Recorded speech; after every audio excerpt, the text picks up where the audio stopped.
I don't know why it's so easy for people to go back to that. They call it security too. They call it like safety. Security. I'm talking about financial security. Like people call it that, right? When you're in the military, a lot of guys will be lifers because they're like, it's financial security. They'll stay in, or they get a government job, or they work their way up. And the reality is, especially in this day and age, if you're corporate, there is no fucking security. It's only secure until it's not. Exactly. Yeah. I tell people, the most secure thing that you can fucking do is create somebody that can go out and persevere and make money another way.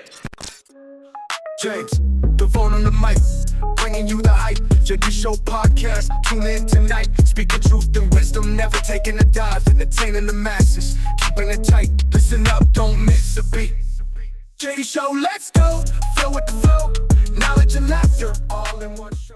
Hey everybody, welcome back to the JD Show. It is Mastermind Monday in the house, and I'm down here in beautiful Vista, California with Austin Hancock. He is a Southern California real estate mogul and now social media brand developer. So he's got some cool content online. He's got some other businesses too. I'm definitely going to be getting into all the juicy details of how he has made his millions. Austin, thank you so much for coming on the show. Thanks for driving down.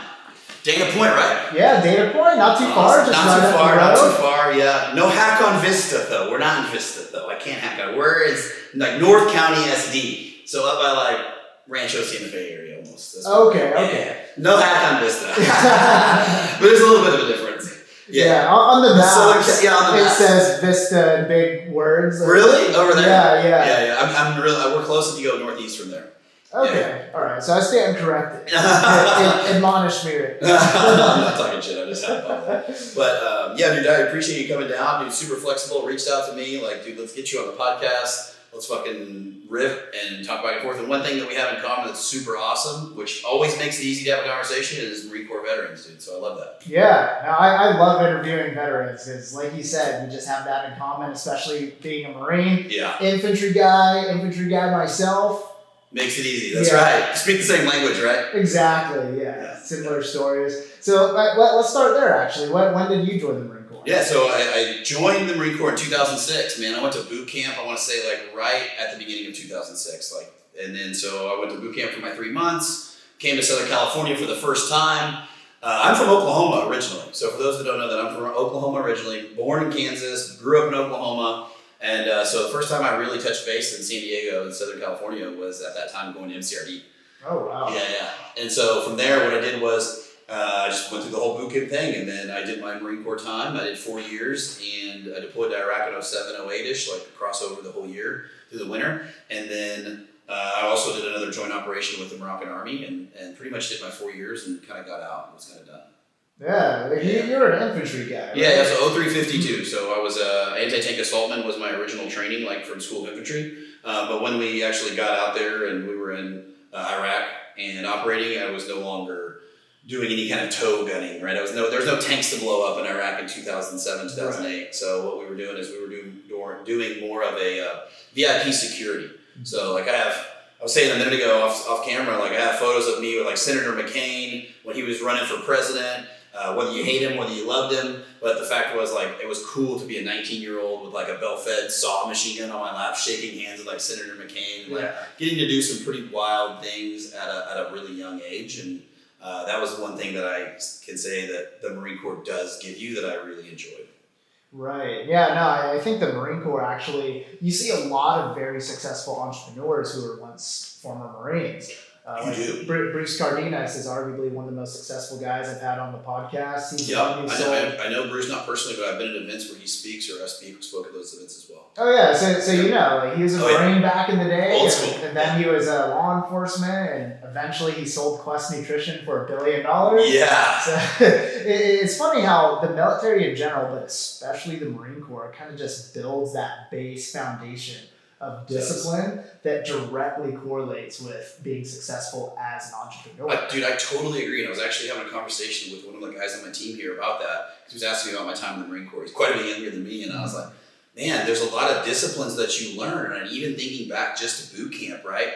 Like as silly as it may sound, teaching you to shave your face, teaching you to wash and make sure you're hygienic. like some of that stuff we kind of take for granted if you grew up in a good home or your dad or your mom kind of guided you. But there was times in boot camp that I realized that there were some people that like probably didn't, right? They had their grandparents really old or they broken home and they learned those fucking fundamentals, those basic hygienes, those ways to dress, the ways to hold themselves from the Marine Corps. And I take some of the things that I've learned actually, and I grew up with a great family. They raised me well. They taught me what they could teach me, whatnot. But I still say that the Marine Corps gave me a solid foundation of just pushing yourself and challenging yourself. And it's like a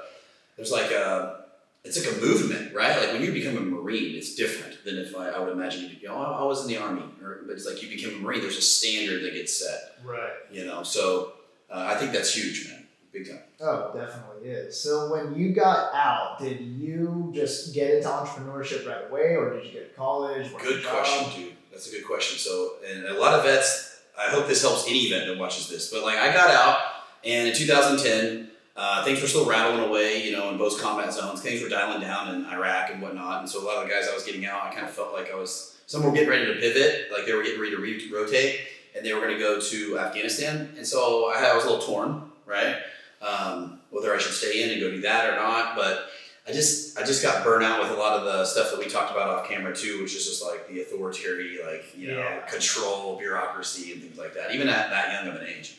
And so I got out at like 21 years old. Like I turned 21 like right before I got out like fully, and then I went to the IRR, inactive reserve, essentially, right? Your 4 years they can call you up, and I went back. So my family, I grew up in construction. Like even like 13 years old, my dad would take me to the job sites in the summer. I grew up like working on tractors, driving equipment, or learning how to just clean up trash on job sites and things like that. So my whole family, my grandfather on my dad's side, my grandfather and my dad, they're all in some form in the construction world, very capable with their hands. If we have a problem, we fix it. This is the type of thing, and very smart, crafty people. And then my dad became a more successful entrepreneur too with his business. So I grew up working for him, like literally sweeping out houses and whatnot. So when I got out, I went straight back to what I knew.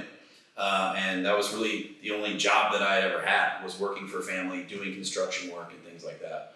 Now I tried, like the only other job I had was it was like 3 days. One of my buddies that I was going to Votech with was like, and I was pissed off at my dad, working for my dad is like in high school, And I was like, fuck this, I don't want to work for him anymore. I'm going to go work with my buddy at this restaurant. I worked like a restaurant for like 3 days. I was like, I'm never fucking working a service industry like this again. And I hated it, bro. I would rather go dig ditches and talk shit with my buddies or freaking carry lumber or whatever it took.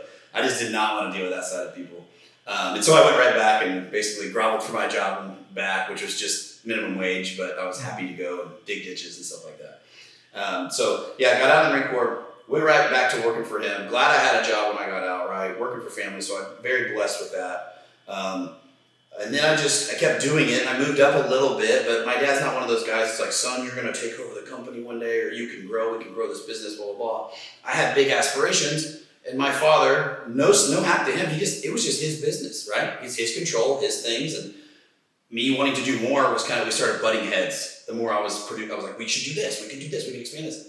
I'm at that phase in my life, my early 20s, like excited. He was like, I like the way it is. This is my thing. Don't step on my toes. You stay where you're at. I'll show you all this stuff. And it was good. And I feel like it kind of it pushed me in the direction maybe he subconsciously wanted me to go, which was to my own path. And so I kept doing more. So I started being more of like a equipment operator, right? I was moving up a little bit, getting a little more pay. Not a lot, like $15 an hour at this time, right? It's big money. At like 22, 23, 24. Yeah, I guess back then. Yeah, that was big money, right? And in Oklahoma, it wasn't big money. It was not like, by all means, not oil and gas money, but it was like, you can live your life, right? At a 22-year-old, you're making nowadays, In-N-Out Burgers paying their employees like $25 an hour out here. Yeah. And those people are still barely surviving. Yeah. Totally different times, right? This is like 2010, 11, 12. And I started my first business in 2014, so I'll fast forward to it. But I was hanging out with my other friends that were kind of like mentors to me. I was going to the gym, working out with them after work and whatnot. And they were entrepreneurs, and they owned their own businesses. One was in real estate. I didn't know what the fuck he did. I was like, I don't know how he makes money. It's in real estate. It's kind of like a broad term when you don't know anything about it. And then the other one owned a landscape business. And both of them kind of had their own time. Yeah, they worked on their business. They had to work when they had to work. They were working a lot. I just didn't know that. But they had more freedom. They were like able to control their own environment. They had extra money in their pocket. They had cool cars, even if it was just the newest truck. I was like, I want that. So I started asking questions. And while I was asking questions, I was still getting more and more disgruntled about where I was. I was like, is this it? This is all I'm going to do is just drive equipment. And so I was just stuck in these skid steers doing dirt work day after day, hour after hour. And I was like, I just felt like, how am I supposed to go? I can't go learn anything because I'm in here. I have to be here to get paid. I have to go to these jobs that are out of town and drive 3 or 4 hours, come back, start at 5 in the morning, come back home 7, 8 o'clock at night. It was grinding me out. And so I just got really disgruntled with it and almost angry. And I met my wife along this process, but it was my girlfriend at the time. I was telling her about it and stuff. And one of those guys was like, dude, why don't you just start your own company? Why don't you start your own business? I said, what would I do? Yeah, right. And so I had all this doubt and fears I would just bring to them. And I'd be like, well, what if this happens? What about that happens? What about this? What about that? And they would be like, well, no. They would just come at me like I was crazy. They would literally come back at me like I was like, dude, you can do this. Stop being so scared. Take the leap. You're young. Why not go all in? And so one of them was like, hey, you've grown up in construction your entire life. You know all of it. You've done basically framing. You've tied steel. You know concrete work. You run equipment now. You can weld. You know all of what you're looking at. More than most people that get into this to become a builder anyway. And he's like, why don't you start your own building business? Why don't you build a house? And just one house and I'll support you. Basically I'll co-fund the house and I'll partner with you on it and we'll split the profits. I was like, fuck yeah, bro. I was like, this is my opportunity, sick. And so I go to my dad, I'm like, hey, I'm going to do this. This is what my friend at the gym says. This is what I'm going to do. And my father, awesome guy, he goes, tell you what, I hear what you're saying. I know this guy too, good guy, but I would rather me partner with you and I would do that same deal that you said with him. But since you know me, I'm your dad, I'm going to basically not. You don't have to worry about me fucking you over, basically, is what he said. He's like, business is business. You don't know much about business yet. You don't know this guy that well when it comes to business. He's like, I would help in the capacity of co-signing on this construction loan to be able to let you do that. And then I was like, I'll take that. That sounds like a better opportunity. And so I was able to still work for him, check the jobs on the weekends, check the jobs after hours. I working for him, getting off work, I'd go check the jobs, make sure that the trade and the subs were doing their thing.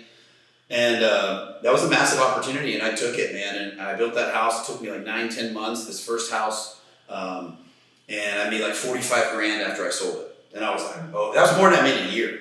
When you get a lump sum check of $45,000, and you're used to making I don't even remember what it was at the time, maybe $500 or $400 a check. It's a big difference. Yeah. Big deal. You're like, this is crazy. This is how people make money. And the conception of it just blew my mind. I started to understand how people can get rich, or at least you can make money, right? Right. So I kind of got this is what I need to do. I got addicted to it. And so I was like, okay, I do more. I just need to do more of that. And so I started doing that. And I started building a couple others. One sold maybe $25,000, but sat on the market a little while. So I did feel a little bit of oh, I see how you can also lose money at this too. I know I made money, but I also sat on that sweating my ass off thinking, what if this house doesn't sell? Right? I'm like, and then it did sell, but I made less money because I sat on it longer, paid more interest throughout the time. And so I kept parlaying the lump sum of money back into the next house to build. And then there was a time where I got a couple of custom homes off of those houses that I had for sale, because people would walk through them with their realtor looking at the house I built and be like, man, we really like this, but we would rather put this on our land, or we would add another bathroom, or we would do this. And I was like, I can do that. What do you want? Let's look at plans. Let's do this. So I would be like, let's do this. Talk to the realtor. Let's go. So that would be a custom home. So I took my plans, adjusted them, modified them, made them to however the client wanted, and we build ground up for the clients, which is nice. Nice in the terms of pay, because now I'm getting essentially a guaranteed paycheck with a custom home. It's usually cost plus. So if the house costs $500,000, it's $500,000 plus my 10% or 15% or whatever I could charge. And so whatever the cost was, literally the lumber, the labor, everything, permits, and then I would do cost plus. And so that would give me reoccurring revenue, getting paid while I was still hoping to sell some of my houses that I put on the market that were spec homes, if that makes sense. And so that's how I got my building career kicked off. And that's where I started right after I got out.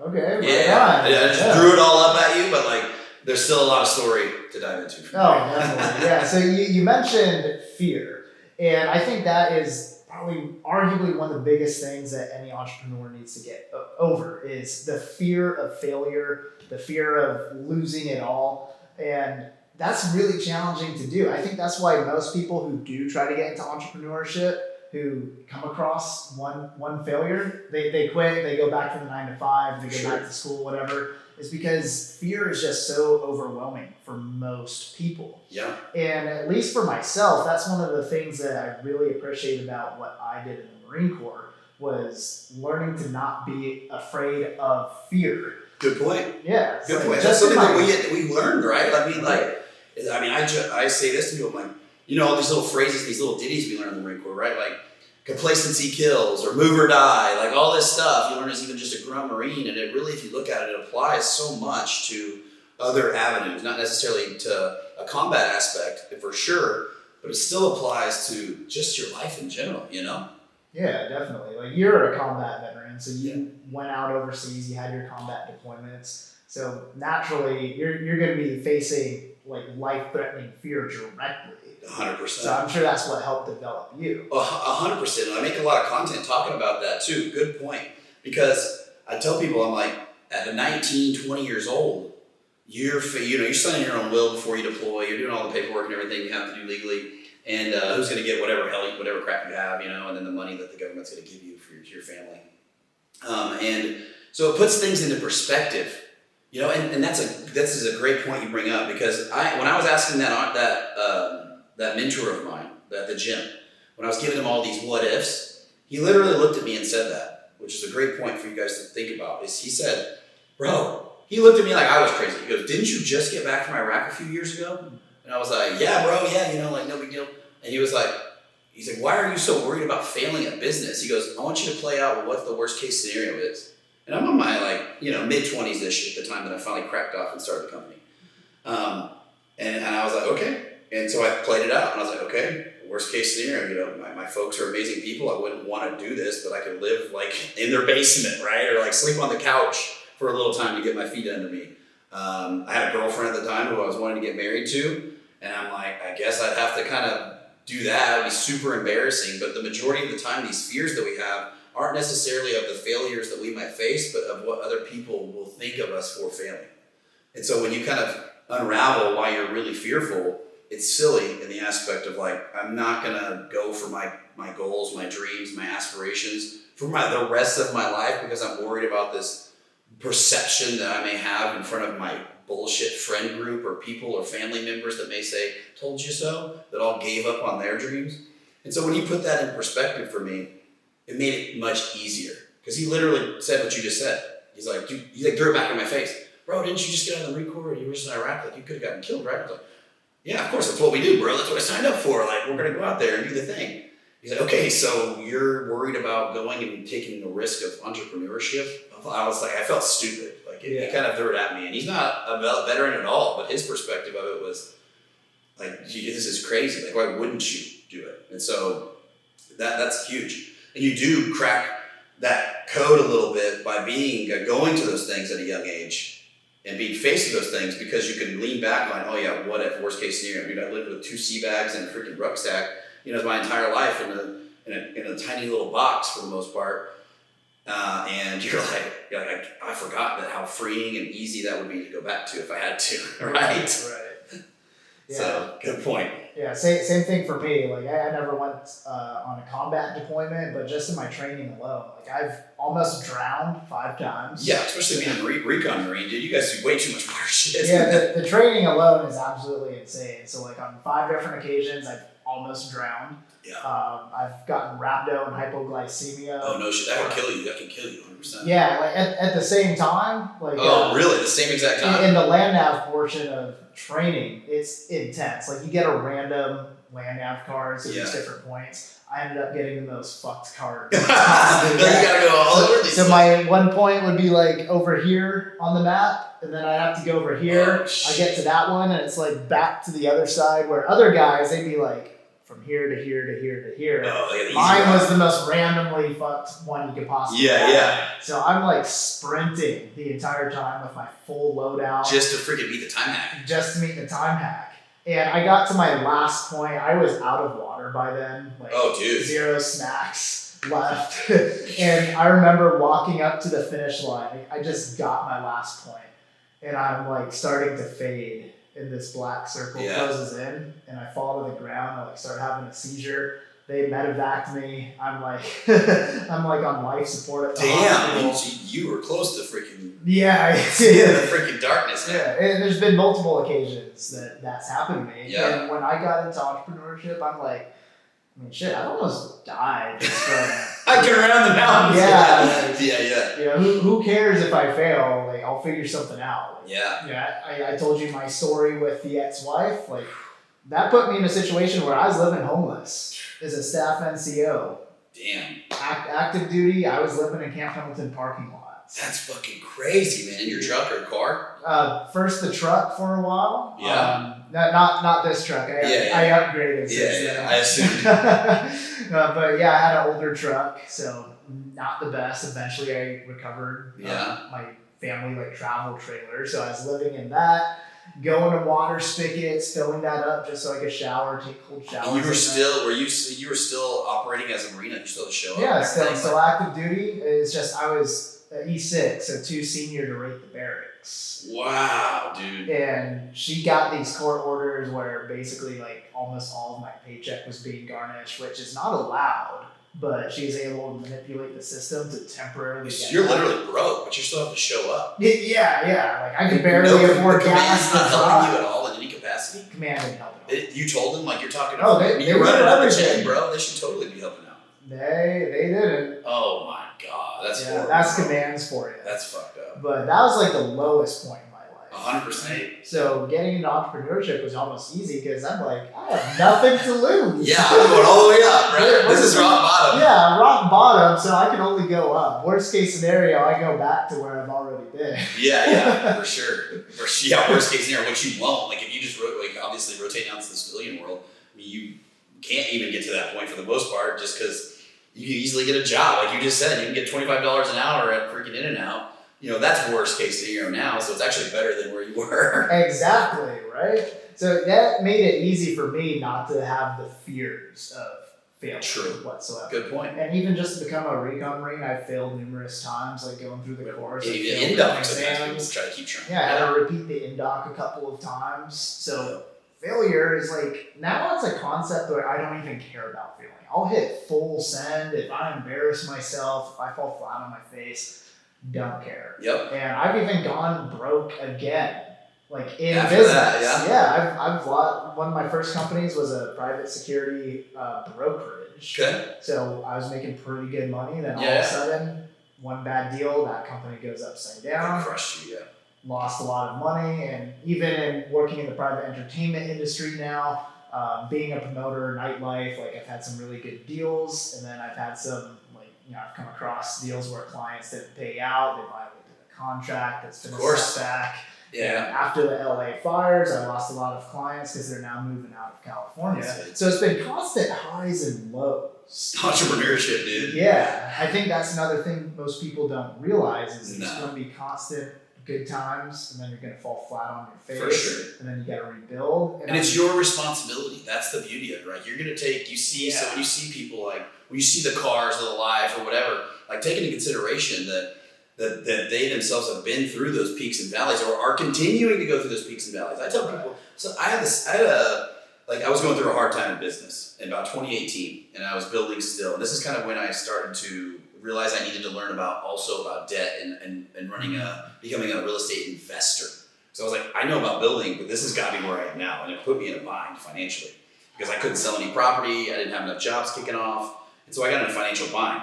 And so I had this thought in my head. And I was listening to these books, trying to educate myself. I'm what am I missing? What do I not know?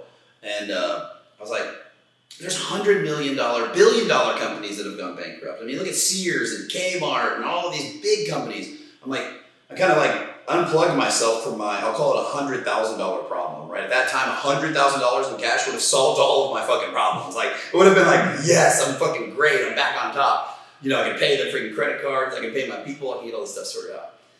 And so I couldn't imagine what it would feel like, the pressure of being like the CEO or the freaking top level person of this multi-billion-dollar operation that has private funding or is in charge of all these people's wealth and money that they've invested with you, and then that going down, right?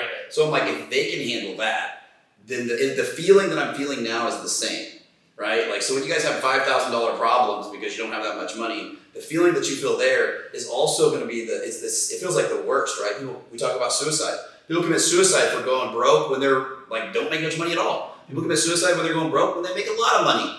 And so if the feeling's the same, then the only thing that you can change is the way you feel about it and how you go through the circumstance, right?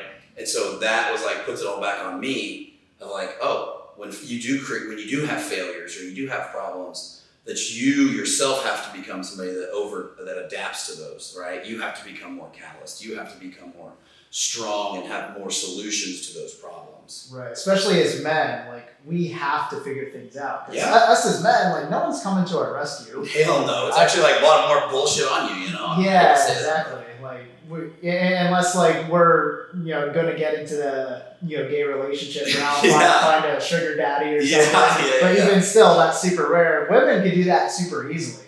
Right. I've known plenty of women who are married, their relationship's rocky, they're like, I need to get a divorce, and then they find like a guy who's going to take care of them even before they get divorced. So it's super easy for women, but us men, like, we don't have that luxury. We're not going to just... It's not the nature, right? It's not the nature of the two sexes. Like, just to be honest, like, it's like that would be, and like, go back to like the Neanderthalish days or back in the times, like, that's the nature of the man to be able to protect and provide for the family. It's the nature of the woman to be the home, right? To be the one that is more sensitive to the kids and has that. Right. So we feel that responsibility, I think, innately.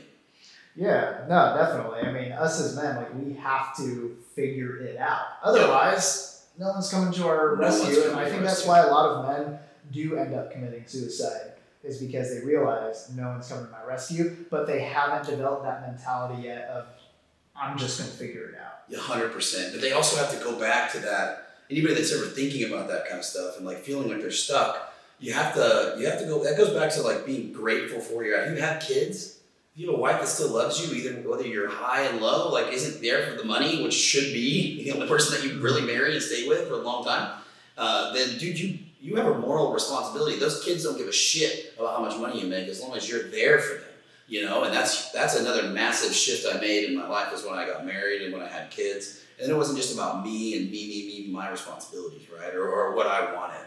And so that gives you, my kids would not care, they just want to be loved, right? They just want to be loved. They want a dad that's there for them, that talks to them, that sees them, that raises them. And that itself is, if you can say, oh, well, I'm just going to kill myself because the family would be better off. That's absolutely false. That's 1,000% false. If you have any kids, any family, even your mom's still alive. You're not, it's not accurate, you know what I'm saying? Right, definitely. Yeah, it's such a shame, like, and I've known a lot of people do hit that rock bottom, want to off themselves, but that's another reason why I like to talk about these subjects on the podcast. Huge. I know firsthand, because people have messaged me after posting certain clips or even like full episodes. Yep. Someone will be like, hey, I really appreciate you saying this, like, I'm in this situation, I've had these thoughts, and you've given me new hope. 100%. And so if anybody is going through that and they're watching this video, I want to say, you guys may see my life now through social media. You may see where I'm at this level today and whatnot. But like, honestly, if I had my kid, I mean, knock on wood, like anything health-wise came up and I had to like abandon every single thing that I have that's like my house, my cars, anything. It's like not even a shadow of a doubt, right? Like, I don't even care. Like, it's like, whatever. We'll move to an apartment, like the cheapest little thing, and we're going to ride this out and figure it out. And so if you think that like you because you haven't made this status, you're not there yet, just remember, you can still be the richest man when it comes to that. Now, I will also caveat that with people do create an excuse to not go after their dreams or go after entrepreneurship or take those risks because they'll be like, it's for my family. I wouldn't want to put my finances at risk and all this kind of stuff. But the truth is, goes back to what you said, is that as the man, you have a moral responsibility to go chase those aspirations and chase those dreams and bring your family along with you. And as you do that, then they're going to see like dad can push through all this. I can push through all this. That's how my kids look at me, right? Like my wife's gonna be like, he's leading this, he's taking these risks, but I trust him because guess what? Time and time again, through all the trials and tribulations that we've had and all the successes that we've had, he's gonna not fucking stop, and he's gonna make sure that we're still secure, regardless of if it's, he'll go take a job at In-N-Out or freaking wherever, or to get back on his feet, or he becomes worth $100 million. Like, we're still ride or die when it comes to that shit. Right. Because I think they don't put too much bearing on the materialistic shit, man.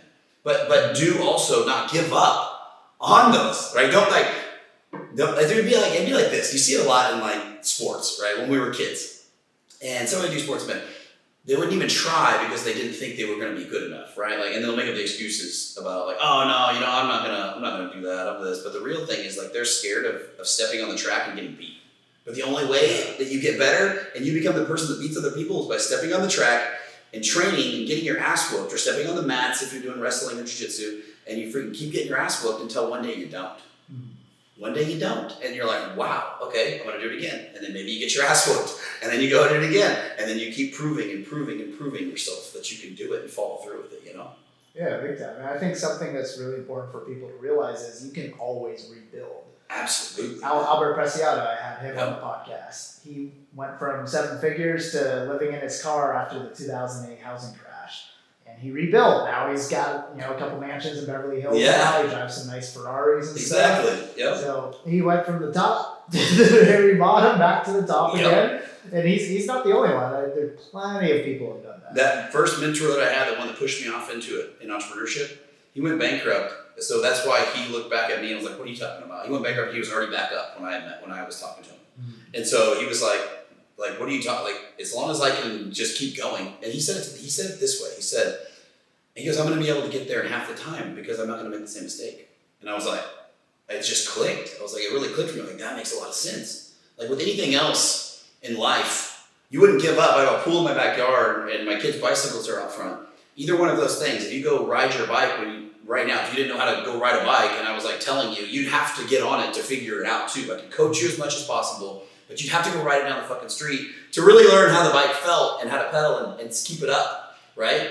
And you may, more than likely, you're going to scratch your knee, you're going to run into the curb, you're going to fall over, but you're going to eventually push through all that, you're going to be able to ride a bike. The entrepreneurship or gaining success or working your way up the ladder is the exact same. But when we're kids, it's like, oh, that's a no-brainer, I'm just going to do that. Swimming, the exact same way, right? You're probably damn good at swimming, being a recon Marine. Pretty decent. Yeah, way better than me, I'm sure. I was also a water survival instructor too. Dude, yeah, you're probably damn good at swimming. Yeah. But so the concept's the same thing. Like, you can tell somebody over and over and over how to swim, but until they get into the water and start feeling it out, they're not going to know. And then once they start breaking through those barriers, that's when they prove to themselves that they can swim. It's the same thing with money and going through that. But you expect to skin your knee when you ride the bike, or you expect to carry the floaty around when you first start to swim. People think that entrepreneurship or going out and taking these things that you've never done, you expect to be instantly rich or instantly good at it. And the first sight of any kind of adversity, they fucking quit. They're like, oh, this isn't for me. Yeah. I'm like, and that's why I try to coach people. I tell them, like, listen, the thing you have to focus on is the objective, like military mindset, right?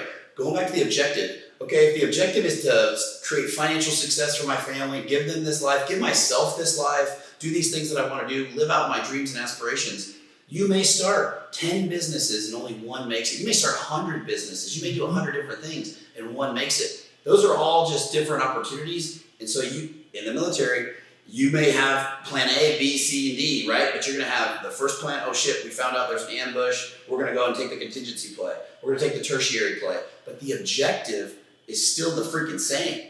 And so if the objective is clear enough and where you want to go in life is clear enough, then it doesn't fucking matter if you fall flat on your face because your security company didn't do well or your shoe company didn't do well. Continue to figure out what route will get you there. And as long as you keep persevering and pushing forward, you'll find it. There's an old military saying, I'm sure you're familiar with it. You have the most perfect thought out plan possible. Yeah. But once the first shot is fired, that plan doesn't Murphy's Law, baby. So then you're going to have to resort to contingencies, thinking on the spot. Yeah. So much goes into it. Same thing for business. Like that's the reason why my security company failed is because my partners, I had two other partners in that company. They couldn't handle it once our first contract got flopped. Like they could no longer do their part. I was the director of operations, so Yeah. like I was still able to do mine, but on the administrative side and on the legal side, they just like were Paralyzed. collapsing. Yeah. And I didn't have the knowledge they did on their side, so I couldn't keep up with it. And it went downhill. But I didn't give up on entrepreneurship. Good. Both of them, one of them went back to being a student, collecting his VA paycheck. The other went back to being a law enforcement officer. Yeah. And are still doing the 9-to-5 bullshit. Yeah. I figured out something else. Exactly. Yeah. Because you exactly, dude. And I don't know why it's so easy for people to go back to that. They call it security too. They call it like safety. Security. I'm talking about financial security. People call it that, right? When you're in the military, a lot of guys will be lifers because they're like, it's financial security. They'll stay in, or they get a government job, or they work their way up. And the reality is, especially in this day and age, if you're corporate, there is no fucking security. Yeah, it's There's only no job secure security. until it's not. Exactly. Yeah. I tell people the most secure thing that you can fucking do is create somebody that can go out and persevere and make money another way. Like they're giving you a fish, right, when you have a job. You need to go learn how to fish, right? If that pond sucks, then fucking move to another pond. But it may take you a little bit to get there. That's the most financial success you can actually get, is creating somebody that knows how to make money.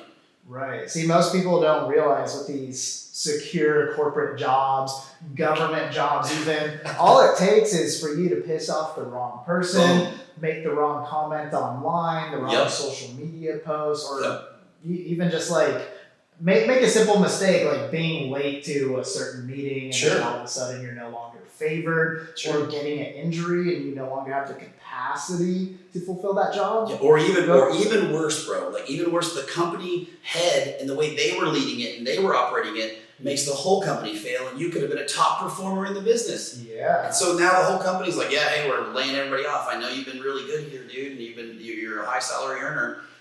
We're pulling the rug out from under us. Sorry, we're going bankrupt. Now you're like, I have to take my skill, this one special skill I have, and pray there's another opportunity out there for that skill set. Instead of being somebody that knows opportunity, it creates your own. Right. Or even simple policies, like you mentioned, people think the military is a very safe job field. Yeah. Well, what happens when they change their tattoo policies 4 years down the road? That's exactly what happens. It literally happens, and it happened in front of us, Exactly. Yeah, a lot of guys couldn't go to OCS, so I knew dudes that were like sergeants and staff sergeants that wanted to go to OCS. They wanted to become officers. And at the time, they were trying to cut down, like I was saying to you before we got on this podcast, they were like trying to push people out that were that rank. And so they were like, nope, anybody that's an officer cannot have any tattoos below rolled sleeves in the Marine Corps. Like boom, boom, boom. And so those guys' opportunities just went boom, right down. And so they kind of got miserable. They're stuck with where they're at. They're going to have to stay enlisted. Are they going to go to college? Are they not going to finish college? How's that going to work? And so everything's relying on somebody else's choice, not yours. See, I'd rather much more rely on myself. Same. Exactly. Same. Yeah. So I'm curious. I got a question for you. How much have you made in the real estate business? How much have I made? That's like overall total. Well, I mean, we got over roughly around 70-ish units now, and so most of our properties are in the Midwest. And so we have rental property. I've done fix and flips. I've done wholesale, and I've done all of it really under the realm of real estate investing. And so like I made $45,000 in that first house I sold that I was building. And when I'll answer your question, but I want to tell the story too. So like in 2018, I was just a builder, and I would have these properties for sale, these like dope houses that I built. I built my way up to be like in magazines. I was doing parade homes, and I was like, dude, because that's the trajectory. I was like, I want to do bigger houses. I want to work with more expensive clients. I want to sell bigger property. And as I created my reputation, the banks would loan me more money. And so I was like, cool. What I didn't know is that I was gambling, because if you only have one way to exit these properties, and that's for selling on the market, then all it takes is an interest rate hike. All it takes is a slower market. All it takes is, if you're in the Midwest and your buyers are all oil and gas people to make the most money, or doctors or whatever, all it takes is that industry to be affected for you not to have a client that buys the homes. And so those houses were sitting on the market, and I was paying interest on these things. And so I put my own house up for sale that I had built. I had these houses up for sale, and I was like, whichever one sells first, we're freaking going, and I'll move into one of the other ones. And so that's what I did. My personal house ended up selling for $600,000 when I was like 31. I built a dope house, and I freaking sold that, made $100,000. Thank God, it gave me some breathing room. And then I moved into one of my spec houses for sale, and I was like, I'm keeping it on the market. I'm gonna sell it. I ended up selling it like 9-10 months later. made another $100,000. It's not like I stacked 200,000 just so you guys understand. Like I'm burning through that first 100 just to pay the bills and keep going and riding it out. And so now I made another 100,000. But then on the third house that I had in the market too, I ended up losing $65,000 on. So I'm having to pay out on that one, not including how much I had to pay throughout the process of it for sale. So during that, I'm learning though. I'm like reading books about real estate investing. I'm trying to figure out how to diversify my knowledge in order to make money, not just having this house for sale. I'm like, there's other ways to do this, right? Like, and so what I did is I learned and I bought into programs, dude. I literally did. My wife and I at that time, we had company credit cards, and we put a $52,000 2-year real estate education program. We did it together. We both agreed to do it, and on 2 different credit cards because I didn't have those balances on those credit cards. And so I broke it up, and we went to these classes. And we went out, and this is before Instagram gurus. This is before coaching and anything like that. This is like old school when you'd have to go to a class to get educated. And so I knew I wasn't going to get this education, this financial education in college. I knew I wasn't. My dad knew his business, but he didn't know real estate investing. He didn't know debt. He didn't understand all of the stuff I wanted to learn. And so I invested in that $52,000 program with my wife, put it on the company credit cards. We'd go to these classes. And immediately, like the first couple of classes, I would go fly out to these educational seminars for the week or for the weekend. I would be taking notes. I'd come back and I would apply it, and I would start buying up these properties. And so I started fix and flipping. And I would start buying rentals, and I would start doing other things in my business, and that paid dividends. I made that $50,000 back probably in the first year or two, right? Just that on its own, and I was still getting my building company was still going, right? I didn't just shut it down. And so over the course of like real estate, I mean, I'm probably well over $10, $20 million total. I mean, we're talking like just gross profit. We're not talking the actual house itself, if that makes sense, right? A lot of people in real estate, I want to caveat this because real estate numbers get skewed. People will sell 2 $1 million homes and maybe they made $50,000 on each one, but they'll say we did $2 million in real estate. And so when I say 10, 20 million, I'm talking about like total actual after profit. Taxes, after with company expenses in there, but not the properties themselves. If that makes sense. Yeah, it would have been closer to 50 or 60. You know, that's really impressive. Over the total period of time, right? Yeah, that's all. And so, and then that's not all in 1 year, right? It's progressively here. This 1 year's killer. This 1 year's slower. This one's here. And then what we did is we started accumulating assets too. And so we started buying these properties up, and we would have we still have the rental portfolio. And then I started learning more about seller finance, so I would carry loans. So I started becoming the bank and carrying notes, which is the most passive income you can ever get because I have all these notes on these homes that somebody else has bought from me, and I carry the loan for them, and I make the interest just like the banks do. And then fix and flips, you know, anywhere from $65,000 to $75,000 in a fix and flip, you know, even down as little as $15,000 on some projects. And then sometimes breaking even too, like. I'm going to be completely transparent. Like there's projects that I lost money on, but when you're making money on other ones, and after I got that financial education, I was able to be more diversified. I wasn't just hamstrung by build this, hope to God it sells, hope Debbie the realtor puts it on the market and does well, takes pictures. I was now thinking differently, totally differently. And so I'd start buying these properties, and my play was, all right, I'm going to go more affordable. I'm not going to sell these $1 million homes. I don't really want to deal with clients. And $1 million homes in Oklahoma too. I'm not talking Southern California today. I'm talking $1 million homes in Oklahoma. That's what I was selling back in 2015, 16. Okay, so just for perspective, right? It's different today than it was then. So these are 5,000 square foot, 4,500 square foot houses.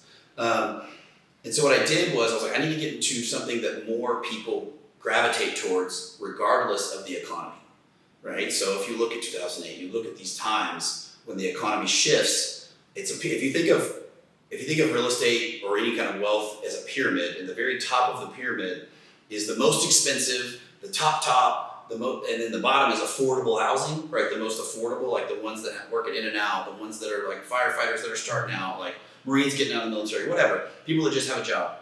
They get low paid, right? Affordable housing. I was like, I need to be in that space. Why? Because if markets shift, people downgrade their lifestyle. They have to a lot of times. And so if I'm there, I'm not going to get hurt. It's more of a risk-averse market. And so that's what I started going after. And so I would have these, I was like, I'm going to buy this as a fix and flip. And so I'm going to buy it, I'm going to renovate it, I'm going to put it on the market, and I'm going to sell it for a profit. If it doesn't sell for a profit within a certain period of time, maybe it's 60, 90, 120 days, depending on the economy, what time period, the interest rates, I'm going to turn it over into a rental. So I'm going to refinance it, and I'm going to rent it out, because I already ran my numbers as a rental as well, and I'm going to put it in my rental portfolio. Because it allows me to keep moving in my business. I'm not just stuck, like I have to sell this. And if I don't sell this, I'm screwed.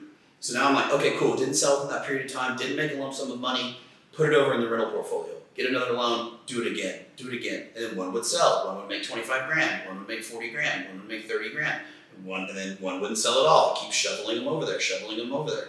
And so it was a contingency play, just like we talked about, right? Like I was like, how can I play this out to where I can't get hurt? How can I educate myself to where at least I have a plan if it doesn't sell, at least I have a plan if I need to rent it.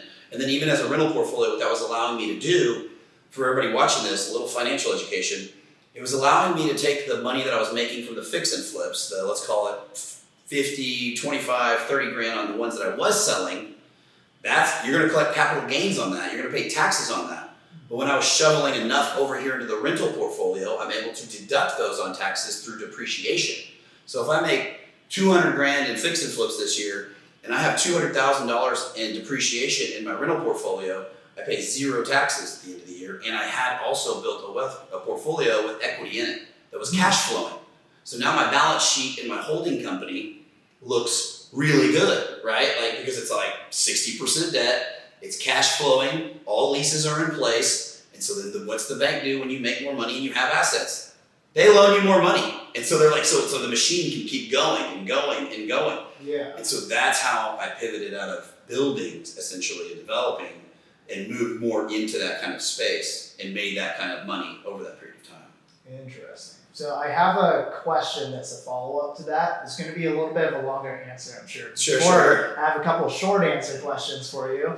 So the first one's going to be, how many years did it take for you to make your first million? Okay. And I'll ask you to follow that. Like just first gross million would be, how many years did it take me? I'm looking back. Like million in your bank account. So a lot of time, I'll be completely transparent. If I had $1 million liquid, I feel like I'm not doing it right. Because I'm always, when it comes to real estate investing, when it comes to business, I don't let that money sit in my account. I'm straight up. Like I just don't. My objective is to continue. You talk about like, I mean, I'm not gonna lie. Like a lot of people will lie about that shit, but the reality is like I'm reinvesting that money. If I have $1 million sitting there, I'm burning through it. Like why would I not? I have the skill set to go buy more properties. Because if you look at $1 million sitting in the account, roughly with inflation right now, or even last year, the year before, it's roughly 8%. I'm losing 8% of that money. So I'm reinvesting in assets that are going to appreciate, and I'm rotating them. So if I'm $1 million liquid at one point, I mean, there'll be a point that I have to be liquid just for a contingency plan, you know. But what happens is your cash, I'll call it your reserves, will have to progressively go up as your assets go up because you have $1 million in payments every month, for example, right? I don't have that, right? I have 6 figures in payments, so I have a minimum that I keep in the reserve account in case of a contingency play. Right. If that makes sense. Yeah. So you're basically trying to keep the majority. Money's got to move. Like people don't understand. They think of millionaires as like, boom, he's got $1 million in the account, and the reality is most 99.9% of millionaires, you'll never get to 8 figures or 9 figures by holding on to the cash. The cash is literally a tool for you to get to 8 to 9 figures. And if you just hold in a saving pattern, the money's not doing anything. The money is the tool to get you to the next level, whether it's investing in education, whether it's investing in getting in rooms, whether it's investing in getting a network of people that have made that kind of money, that right there, or investing in another asset. That right there is way more valuable than the $1 million in my account. And I'm making this a short answer, a long one, because I think people need to understand that at the beginning. And it's so much more important to go gain the new knowledge and meet the new people to get to the next level than it is to just look at that account. And I'll say this, and this is what happens to entrepreneurs. You're an entrepreneur, and anybody watching this is an entrepreneur or business owner, this is what happens. They will cap out, and they'll get to a point where they have $1 million or a couple million or whatever, and they'll be too scared to lose the position of life they're in because they never thought they would get there, that they won't reinvest it. right? Elon Musk would not be where he is today if he didn't take all of the liquidity that he had after he sold that first company and reinvest it like a psycho into SpaceX, into Tesla, and who knows what else. He literally was willing to put all the chips back on the table and take the risk again. And that's the kind of balls you have to have in order to get to that level. And so if that's the case, what happens to most entrepreneurs is they hit their first million, 2 million, 3 million, 5 million. If you look at it on statistics, it's really less than 5 million. They'll get so scared because they live a lifestyle. They got the 3-car garage, they got the 3-bedroom, 2-bath house, they got the gated neighborhood, they got the nice new truck, they got their wife a new SUV every other year, they got the white picket fence, they got their kids in maybe a good school district or a private school district, and now they're like, fuck, if I bet this again, if I keep going, I could lose this. And so they start to stay in conservation mode. And what happens in the Marine Corps, if you fucking stay in conservation mode in combat, you fucking die, right? So you're constantly on the offense. And if you go back to a defensive position like that, you're not growing any further. You're not going to make it any further. You're only going to try and hold the pieces that you have in your hands and keep them from crumbling. And then people can be bought by that price because they never thought they would get there. Right. You see what I'm saying? Yeah, so that's been my strategy because I live much more humble means than some of my friends who probably make around the same amount of money that I've had. Yeah. So like, I'm not multi-millionaire status yet, Sure. but at least I could say that I got 7 figures in assets. Yeah, exactly. In assets. Mostly crypto. Like I think I at any given time in my like checking account, like 50 grand at the most. Yeah, I mean that's for right where you're at right now, 100%. Exactly. And I keep my monthly But expenses. you just said it, bro. Your money's in your assets. Like whether it's crypto, I don't know crypto, so I wouldn't fuck with it. It was a great play, though, don't get me wrong. But like mine's in real estate. Like literally, like you can, I'd rather have 50 million in real estate and only owe 25 million than have $1 million liquid in my account. Yeah, you know what I'm saying? Like, all right, let's do that. And I also see it as setting myself up for the future too. Exactly. Like I previously made but before Bitcoin was like way up and then it took a dump. It's definitely going back up again. It will. But I was buying like as it's climbing, and I just decided, okay, I'm gonna put it into 3-year lockup. Not even gonna look at it for 3 years. That way I know like I got that security blanket down the road. Same thing with Pi. Pi is another cryptocurrency that you can mine from your phone. I've been mining it for like 7 years. It became public recently. Instead of selling, I kept it in another year term lockup. Cool. So I'm not even going to touch that until next year. That alone will probably be worth like at low end 125 grand to like 225 grand. There you go, dude. And But what you're doing though with like your liquidity in your account is you're not necessarily putting your back all the way against the wall or going to rock bottom. But when you look at figure, you're like, fuck, I gotta make more money. I gotta keep going. And so what I think happens is that people do set on the nest egg. They're like, they're gridlocked because I was building a house for a guy who owned a bunch of restaurants. He ended up backing out of the deal because he had like 3.5 million liquid, and he was in his late 50s. And he's thinking about his timeline in life too. And he's like wanting to build this big home. He was like kept adding on to it, bro. The thing grew from 7,000 square foot to 10,000 square foot on paper. We're putting together 6-figure plans with a design team, and he's paying for it. And then he was like, he wanted his house paid in cash. Like it was his thing at his time in his life. He's like, I just want liquidity. I want my house paid off full, so I can like live and not worry about this in the future. Like he's thinking contingency plays, and he could not. He was like, I'd rather see the number in my account than have this house paid in cash. And so he would not. He ended up like pulling the plug before we started to build it because of the same situation we're talking about. Does that make sense? Yeah. Like so, but going back to like the cash in your account or the cash in any account, and is like, yeah, you may have a lot of real estate investors. Just so you guys know this, if you're just an asset carrying guy, like you have just holds, rentals and properties, they're cash poor.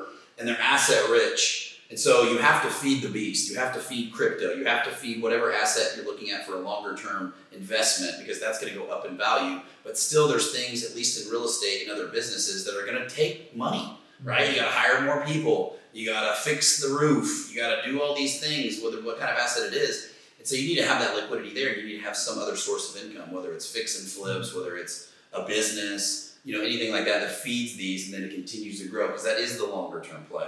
Right, that makes sense. And a lot of these guys on social media, like they do make a lot of money, They do. but then they spend it all. Yeah, because they're like away. NFL people, bro. It's like they have the same mindset. They like as like hyperinflate lifestyle. sense of lifestyle because Yes. they're willing to spend it all. Like, Yep. this is like a $2,500 watch. I got my Rolex on. That's like an old one. I have a friend who, like, he made a couple $1 million, and then immediately he bought himself a $300,000 watch, diamond Patek. Oh yeah. Then he bought like several sports cars. Then he ended up renting like a super crazy place, Beverly Hills or Palisades, somewhere in that area. Was it conducive to his business? Like, was it helping him make more money at all? No. See, if he had like just focused on trying to grow like on social media to like monetize those appearances, then That's it different. makes sense. But Exactly. he wasn't necessarily doing that. That's what I made a video the other day about my cars. I'm like, and I said the Rolls Royce, the Lambo, and stuff like that. Like, if you looked back in the timeline, those would have been an ignorant play for a person that had X amount of money, right? For the most part, because they're just going to see you drive through town, maybe. But you can also make connections with them. But back like 20, 30 years ago, you maybe have made a connection at the car show with the other wealthy guy and had a conversation in the business, right? That's the maybe. Now you can actually use them for attention and leverage them and things like that. And so it makes more sense to actually do it in some capacity if you're going to use them on social media, if you're going to use them as, something like that. Otherwise, it would not make sense on paper. Like, that's the hard part. And then the other thing you can throw out there though is there's two parts. There's logics when it comes to finance, which is what you're discussing. And then there's also something that you still know from the Marine Corps that I took with me, which is you have a drive home. Like, let's God forbid, but an accident happens. And so there's a lot of people that die with a lot of liquidity that never spend any of their liquidity on things they actually wanted to do, and they're so frugal with their money that I literally had a DM the other day from a guy. I was joking about my Lambo, or somebody talked shit about it on Instagram or something. And people on the internet. So and he DM'd me. He goes, bro, I had $2 million liquid in my account. He goes, I had a health issue that I thought I was going to die. I had to have open heart surgery. And he goes, and I realized that I really did want to have like a nice car. I really did want to take my family on this vacation. And I was being so frugal. He was like, it was not worth it. Like, my life was on the line at this point. He goes, I had like a coming to Jesus meeting.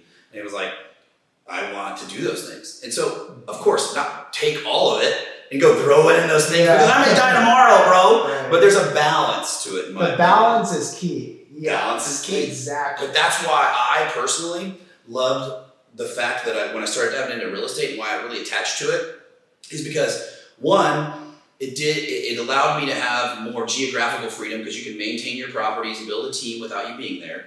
You could be the guy in flip-flops that has millions of dollars in assets and nobody fucking knows, and it was non-emotional, right? When people buy a big home and a nice thing, they're like, I won't buy it because of the countertop color. I won't buy it. I don't like the floors. We'll walk out, Debbie, the realtor. And so I liked that, and I also realized like I could control it, dude. Like, I am the one that's the only thing that I don't like so much about crypto and some of the other things, or even the 401ks and stuff, is like I personally can't control it. So if I don't know it, I don't invest in it. And I'm sure you know it. Like, I'm not. Crypto's definitely a little more risky. It's more risky, but it's paying off for some people like crazy. So I can't argue it.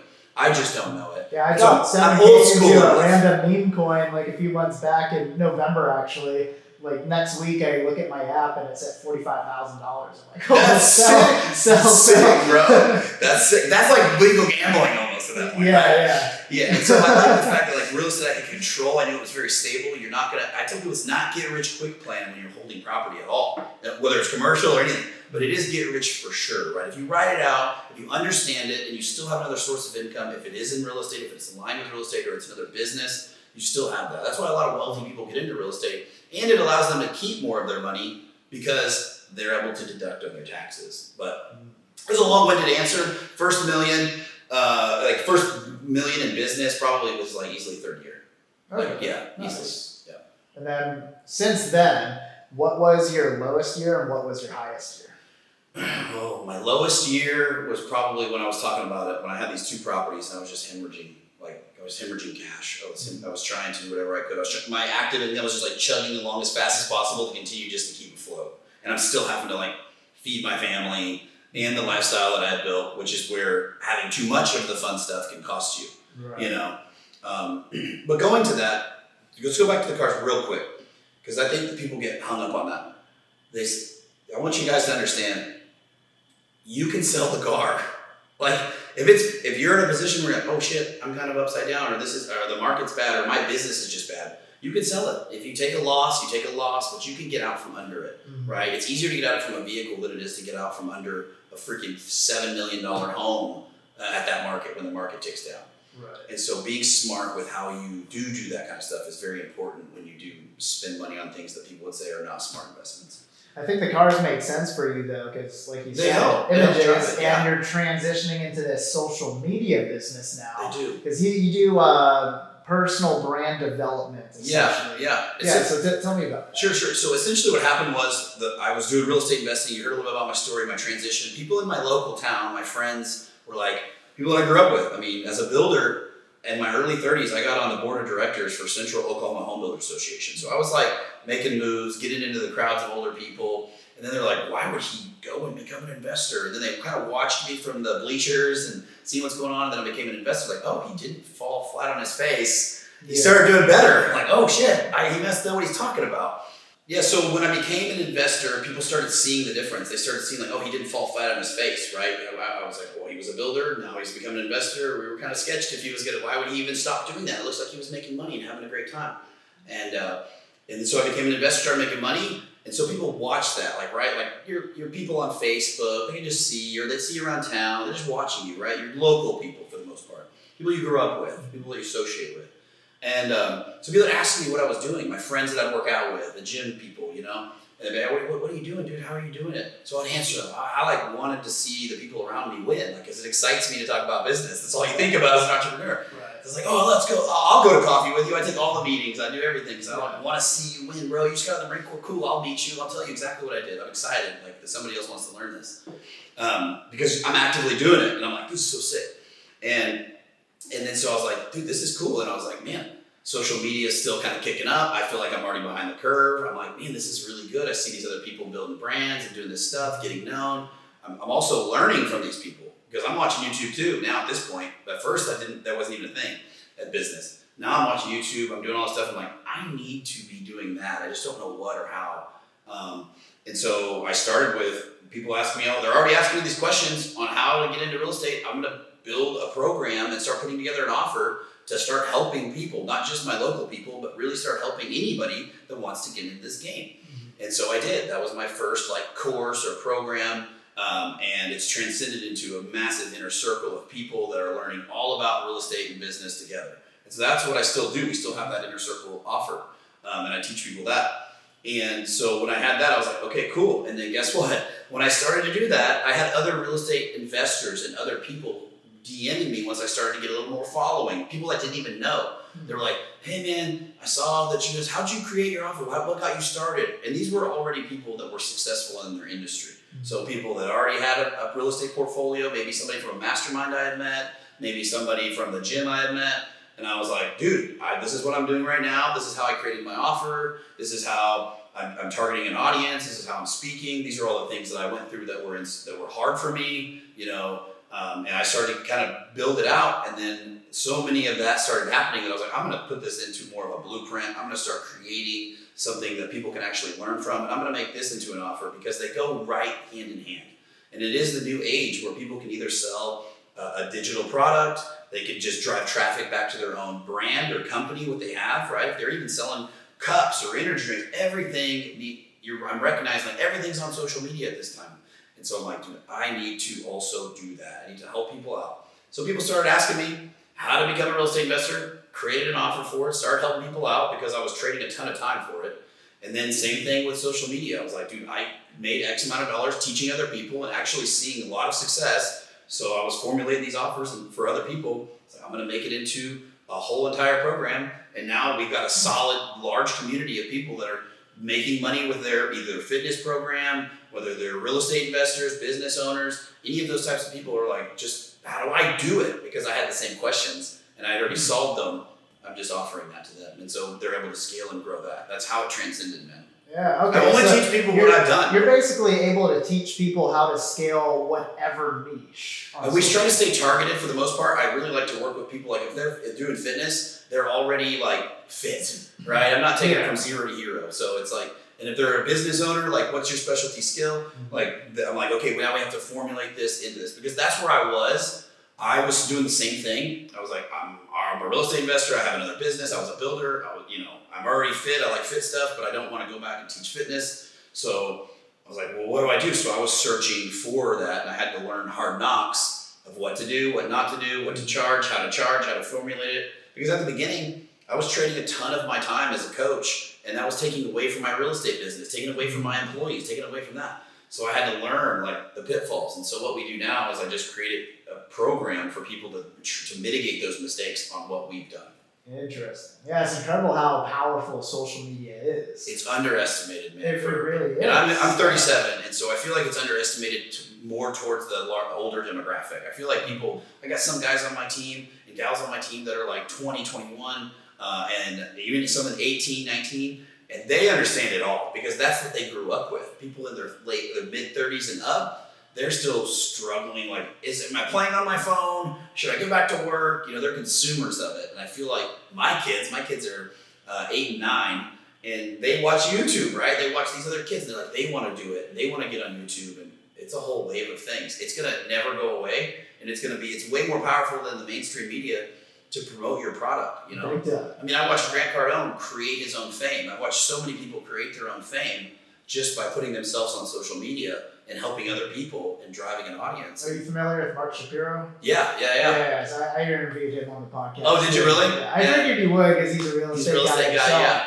But now he's like got this large social media platform just doing like react videos. I know. And I have not done that, and no hack to him, but reaction videos, I don't know if I can wrap my head around. Yeah, it's not for me. It's not for me, yeah. But I mean, it worked for him. It's because what works right now, what you're saying, what works, we've actually dove into this, is like, it's because he's controversial and he's talking shit to somebody, right? He's basically calling him out. Like, he does a video of like watching you, and he's like, yeah, blah, blah, blah. You're going to react. People like that shit. Right. So, good for him for causes debate in the comments. That he's just there for that, yeah. Yeah.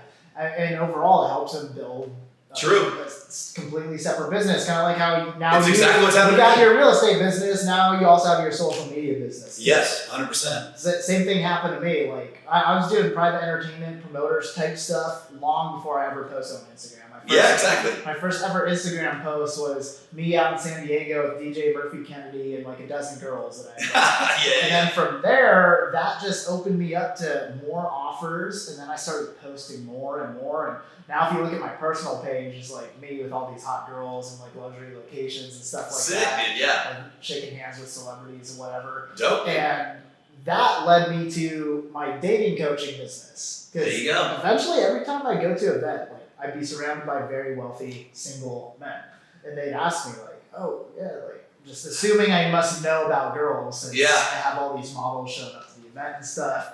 And then eventually, this one guy at a networking event, he was like, "Do you like do you coach men?"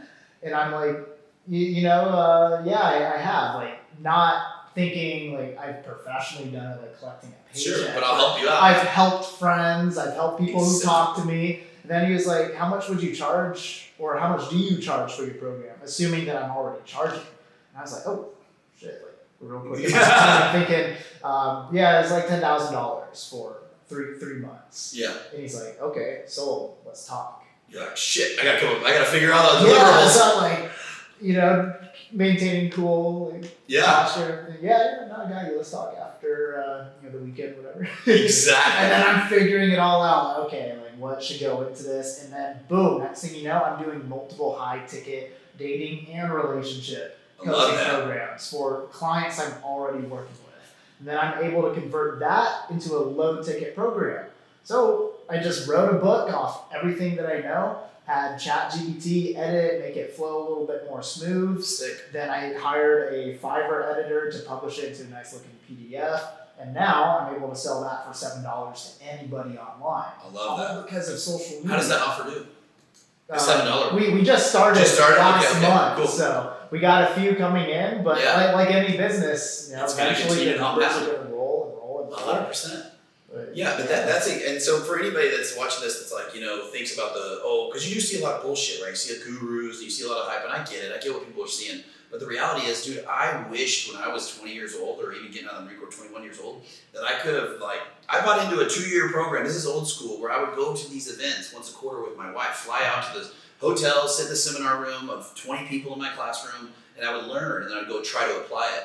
And what I did in my program is I was like, I liked the knowledge that I gained, but I wished I could have talked to somebody every week when I was going through the problems, right? It would be same with dating, it'd be same with real estate, whatever it is.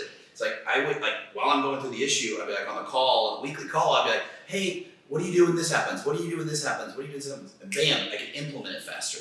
Speed to implementation solves a lot of problems. And so that's the beauty of actually buying a program or a course or something along those lines, or getting into a mastermind now that wasn't an opportunity. I'm just old enough that it wasn't an opportunity when I started. You know what I'm saying? It was the only opportunity was the old school style of it. And so I've seen the transcendence of these gurus, and I was like, dude, that guy, I sat in that guy at a mastermind. He has a freaking offer. He's got 150,000 followers, 200,000 followers.